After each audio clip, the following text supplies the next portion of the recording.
Welcome back to this week's edition of Freedom and Prosperity Radio. As I said, this is a relatively obscure topic that we'll have to explain quite a bit of, I say facetiously. We're talking about non-governmental organizations' money. There was a day when most of us needed to kind of get a think tank view of what a non-government organization was and why it could be something that's problematic. But since most of you have seen the movie Rigged, you know what we're talking about. Private money supplanting public funds in order to, quote, help, especially in the field of elections. Kristen Eastlick is on with us. She is the Senior Vice President of the Capital Research Center. Kristen, welcome to Freedom and Prosperity Radio. How are you doing this weekend? Oh, I'm great. Thank you so much for having me on. And yeah, this is a complicated topic. Well, and start with, because we've seen this, and actually was one of the most recent examples prior to the election was where Michael Bloomberg was trying to give free lawyers to attorneys general across the United States to help with climate issues, to go after people who, investigate people who gave money to organizations that would question, well, what do you do with a solar panel when it finally is done? That kind of thing. And that was rebuffed here in Virginia, but not after a hue and cry had to go up to make sure Mark Herring didn't accept that kind of stuff. That's what we're talking about here, right? A little bit, yeah. So we like to think about public policy spending as there are kind of three ways that you can begin to influence politics. Now, there are a lot of ways to influence policy, but that's beginning to be blurred, right? It used to be just you would, if you were an environmental group, you would try to get laws passed, you would try to get, the governors to do things or the president, the agencies to do things. And now it seems that the scale has tipped and we're starting to spend more time using charitable dollars to actually change the outcome of elections, which shouldn't be allowed according to the IRS, but there's an interesting workaround. When we look at it, we see sort of three types of spending. It's the direct money that you give to candidates. It's that money that people used to call soft money. Some people try to call it, quote unquote, dark money now. Mm-hmm. And that's another river. And then there's this spending on public policy groups like think tanks or now their action arms. And when we look at the numbers of that, this is 2018 data, you're looking at $5 billion that goes directly to candidates. Wow. Only $133 million. So a lot of people say that Citizens United was the worst thing, but that's actually the smallest trickle of money that goes into this system. And when you look at charitable giving that is going into think tanks and all these public policy groups, it's as much as $20 billion over a 2-year cycle. And we're working hard to update those numbers for 2020. But that's where the types of environmental, the Mike Bloomberg money goes. That's where Mark Zuckerberg, that money would be counted in this flow of funds that goes through nonprofits that sometimes it's used to get out the vote. Sometimes it's used for voter registration. And those things, most Americans would think, well, those are political activities, right? But in reality, the IRS says, as long as you do it, quote unquote, nonpartisan, it's allowed. What the challenge is that there's another side of that sentence that it has to be for the purpose or effect of changing the outcome of elections. And what we see is that a lot of times this stuff is used as a proxy for really get out the vote, Democratic vote for actually at the polls in these two-year cycles. Well, Kristen, isn't what we saw the Zucker bucks used for was, and whoever conceived this is darkly brilliant. They said, well, we'll do a get out the vote campaign in these counties where we know the Democrat's going to win anyway. So, A, it's not going to be so obvious if Joe Biden gets 5,000 more votes in Philadelphia because he was going to win there anyway, so nobody's going to notice it. However, in the state where we're looking at electoral college votes, that throws off the impact of a Chester County or Allegheny County that might have voted Republican because they're not nearly going to have the numbers of those inner city districts that Zuckerberg's group went into, correct? Sure. Well, this is one of those great examples of not letting a crisis go to waste. One of the things is that you could easily justify that the coronavirus and all of the things that happened in 2020 required us to, be more creative about how to do things with large numbers of people together. So targeting cities seemed to make sense from that purpose. Now, what you might not know, and what your listeners might not know, is that this actually has been in the works since about 2011. So back when it was the Obama reelection campaign, a couple of activists, Andy Stern, who's over at the ACLU, or not ACLU, the SEIU, the Service Employee International Union, he actually was one of the most frequent visitors to the White House during the Obama administration. He co-authored a memo to George Soros and all of the folks over at Open Society saying, look, the 2012 election is so important. We have to win it. It's just that important. And quite frankly, the only way that that's going to happen is if we ask our donors yet again to give all of this money to register and get out the vote. And that they were talking about a lot of their foundation funders. So $84 million budget coming from Open Society, Ford, Carnegie, all the Democracy Alliance folks. That was outlined in that memo. But the memo also suggested that there was a long-term solution to this, and it was called a paradigm shift in campaigns. And what that meant and was outlined in that memo was we need to start allowing vote by mail. We need to eliminate voter IDs. We need to implement auto registration and vote by absentee voting. So all of the things that you saw in 2020 that were primed and ready to go, those ideas had been started a long time ago. And if you actually read a book called The Victory Lab, it was written by a liberal reporter named Sasha Eisenberg. He kind of goes through and shows how, again, it kind of started when campaign finance reform started that reduced the power of the parties, and showing that, boy, getting out these nonpartisan, if nonpartisan for tax purposes only, there was really no secret that the goal was to generate new votes for Democrats. And again, this was happening far before. It was just the coronavirus allowed a great reason to now interject these systems into the voting process and change how people elect their representatives in a way that's much less trustworthy than showing up and voting in person. Right. No, absolutely. Kristen Eastlick is on with us, Senior Vice President for the Capital Research Center. We're talking about these NGOs and their impact on the 2020 election and 2022. I think they're going to try to do much of the same thing because many of the same rules regarding coronavirus, 45-day balloting in Virginia, that kind of thing are still in place. Kristen, and you were talking about 2011.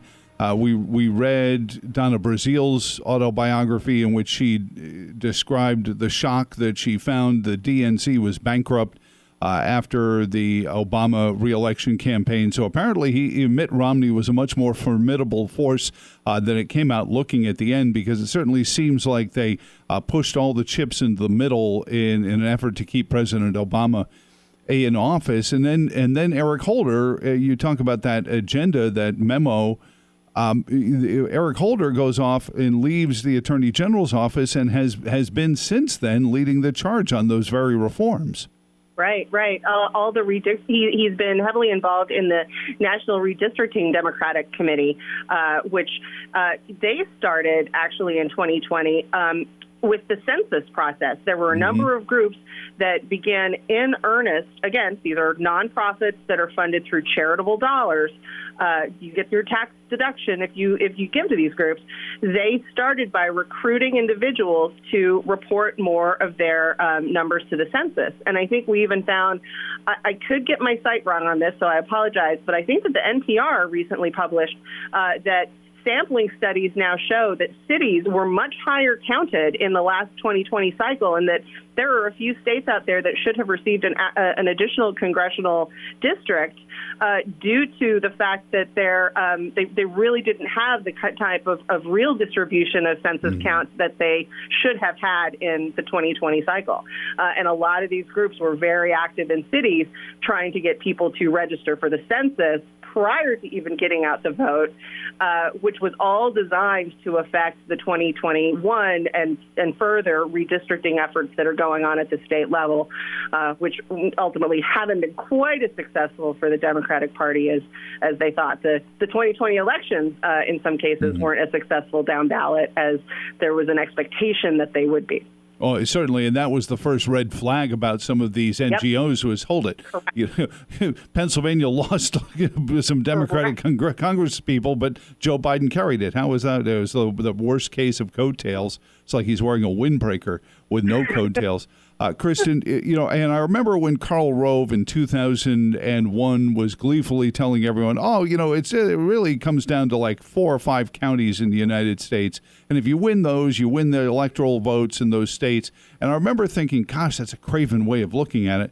But it does seem to, flip the script, and this is what these folks with the Zuckerbucks were doing. They said, okay, well, if those precincts in Ohio and Pennsylvania are the ones the Republicans, we just need to overwhelm them with these inner city votes. Well, it was really interesting to see in the movie Rigged how they tied it so closely to David Plouffe's interview showing the exact margin that Biden would, or what Biden would need to win in certain states. And it's interesting, of course, that the vehicle that they chose to distribute these funds, the Center for Tech and Civic Life, if you look more closely at that entity, you see that the people running it came over from digital. An organization that was involved in digital organizing. I mean, it was the high-tech version of the old community organizing work that you used to see from Acorn. I don't know if any of your listeners remember the whole Acorn saga from 10, 15 years ago. This was more of a digital organizing organization called the New Organizing Institute. Not to be too prosaic about it, they said out front what they were designing to do, and it was to organize in a digital way. Those are the people who were running the Center for Tech and Civic Life. I guess you can leave your politics at the door when you start working for a nonprofit, but when you lived your life in being a Democratic operative, it's really interesting to think that you are going to shift gears and now do something that is completely nonpartisan. With this these newfound millions from a tech billionaire. Well, and to be fair, I mean, this also frees up an awful lot of money in these political campaigns because it takes far fewer people to do this kind of digital door-to-door than it does actually walking around with a clipboard through neighborhoods. So they can, it's a force multiplier, isn't it, Kristen? So you mentioned that. There's actually another group that has sprung up. It started in 2018, and this group is called Mind the Gap. It's based sort of out of Stanford. A lot of the professionals involved in this are at Stanford. And this memo, it's sort of the same type of thing that the 2011 memo I just talked about. They actually describe the way of organizing today as being more economically advantageous. So let me read you a couple of interesting quotes from this memo. And it functions a lot like a community foundation. So the Silicon Valley Community Foundation, it's almost like a repository for money from big millionaire donors. And then this group kind of helps advise on how to utilize that money. And one of the contents of this memo reads, the single most effective tactic for ensuring democratic victories is a 501c3 voter registration focused on underrepresented groups in the electorate. It goes on that this well-designed C3 voter registration, if you look at it on a pre-tax basis, it's 2 to 5 times more cost-effective in netting additional Democratic votes than campaigning. So to your point, it's better to give to these nonprofit groups than to even give directly to the candidates. And indeed, the memo recommends 90% of contributions for registration or get out the vote via these C3 campaigns and not directly to a candidate. It's an amazing And it's tax deductible to boot. On top of it. More cost effective. Kristen Eastlick, who's on with us, we're talking about private money in Virginia elections, especially Senior Vice President at Capital Research Center. We saw the NGOs sending out pre-filled in absentee ballot applications, and then when those came back to them unfilled in, return to sender, Q Elvis, They knew who they could fake up as, or at least the opportunity was there for them to say, oh, okay, we know where the holes are and we can find, people who can fill those holes. Can that be fixed and can we tighten this up? Yeah, you're talking about, there are a couple of groups out there called the Voter Registration Project and the Civic Information Center. And they were doing it all over, and you saw problems. Certainly in Virginia, we had the problem with they had, I think, incorrect addresses that they mailed things to, which gummed up a lot of procedures for people. And then you saw them active, I think, in Georgia and also Florida. There have been states, and I apologize for not remembering which state it is, that have begun to look at that process and start introducing legislation to ban outside groups from doing these types of mailings, because it can be very dangerous to get the conflicting information from an actual election entity. And a lot of people will think that these mailers are real. And then when they do go to vote, they're finding that either they've already voted or that their name is on a list of not being able to vote in person because they voted absentee. So there is some effort, and I think that needs to expand this year. I guess the last year was a good year for states to figure out that maybe elections shouldn't be privatized. So the kind of Zuck bucks has been almost, I think we're at 21 or 22 states that have banned it outright or limited it in some way, and more states attempted to do it but were thwarted either by a governor vetoing it or something like that. So I think the next round of reform could be to eliminate these nonprofits that are just trying to be helpful. It's almost like we've replaced I'm the government and I'm here to help with, I'm progressive foundations and I'm progressive nonprofits and we're here to help. That we start looking perhaps at banning that type of form activity, that's the next round. Well, it certainly always disappoints me when they say voting is the most important thing we do, and we see how little effort is put into it budgetarily and municipally. I've always said if the Virginia Department of Transportation manned their snowplows the same way that we did voting, they'd be on the phone to ZipRecruiter right when the first snowstorm forecast came, saying, "Hey, you got anybody?"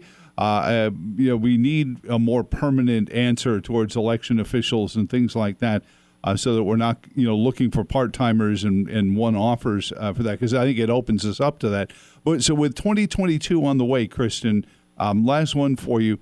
How much is this kind of stuff going to be impacting these midterms? Since certainly we're not looking at the Electoral College, it's more of a direct election there. But what should we be looking out for?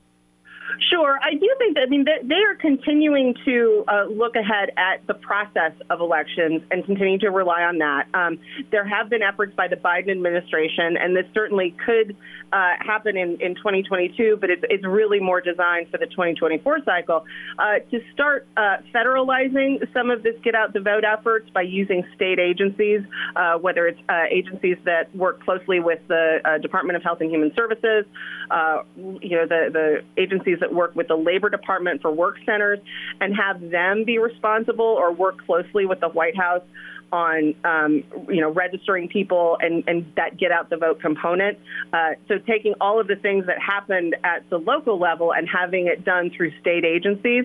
So, of course, a lot of people are watching that and trying to push back against that happening more formally, and telling governors, or I think governors are thinking about ways to, prevent some of their state agencies from having to do that type of work in a partisan fashion, or that ultimately benefits appears to be, can be called out as, But the other thing that I think is happening is that more individuals, certainly more individuals on the right, are starting to pay attention to the process itself and show up for election integrity efforts and doing things like poll watching. The stuff that has been happening, certainly the left has done a good job of organizing around poll working and poll watching in a lot of different areas, particularly in cities. And I think now there is an understanding and an effort on conservatives on the right to start being present for that in ways that they hadn't been before.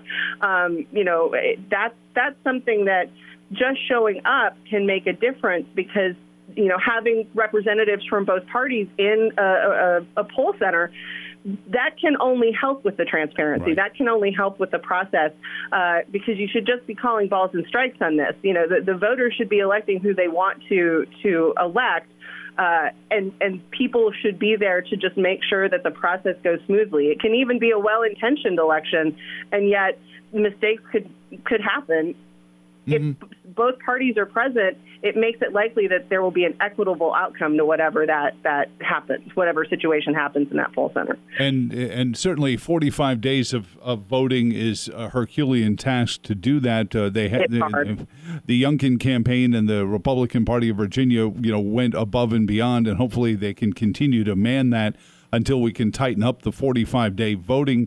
We poll watchers, as Ken Cuccinelli was on with us last week, was reporting from Fairfax County that said it was poll watchers that wouldn't have been there in years prior that caught the fact that the registrar was just sending out absentee ballots without verifying Social Security numbers. Well, and I recall some tales about even the 2021 election where in some parts of Virginia, voters weren't allowed to vote if they weren't wearing masks, which is not a part of the voter regulations. And because of the infrastructure that had been built, it was a quick 2 or 3 phone calls for that to be lifted and for that to not have been a problem that escalated or that wasn't fixed in real time and was dealt with later after people had been, disenfranchised. Well, as we've said before, though, conservatives really don't like to vote early. I think it behooves them. It frees you up to be that volunteer, that poll watcher, but it also gets your name off of a list of an available vote. And sadly, the earlier you vote, the better, and the more likely it is that you're not going to show up on Election Day, right, Kristen, and find out, I'm sorry, you've already voted. Hey, I'm a Virginia voter, and I have taken advantage of early voting for quite a while, and it has actually been convenient for many things. So.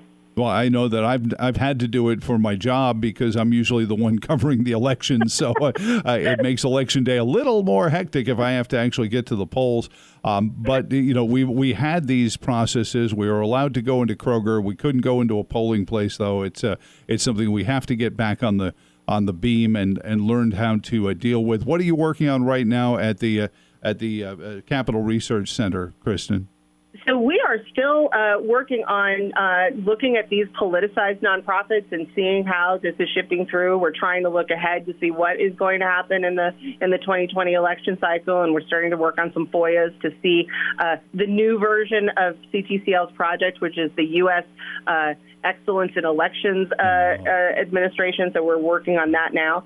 But one thing that we do on a day-to-day basis is operate a website called Influence Watch, where let's say you do get that mailer from an organization that you don't recognize. I can't promise that every single group will be in there right now, but right now we've tracked 9,500, Wow. 10,000 organizations, activists, foundations. Influence Watch can help with that first step of, I don't know where to go to figure out if this group is okay or not.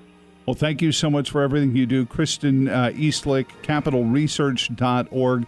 And thank you for joining us this week and all the work you do back there and joining us this week on Freedom and Prosperity Radio. Thank you so much, Joe. It's great. And thank you for listening. For all of us here at the Virginia Institute for Public Policy, stay hydrated, and we'll see you here next weekend. So long, and thanks for all the fish.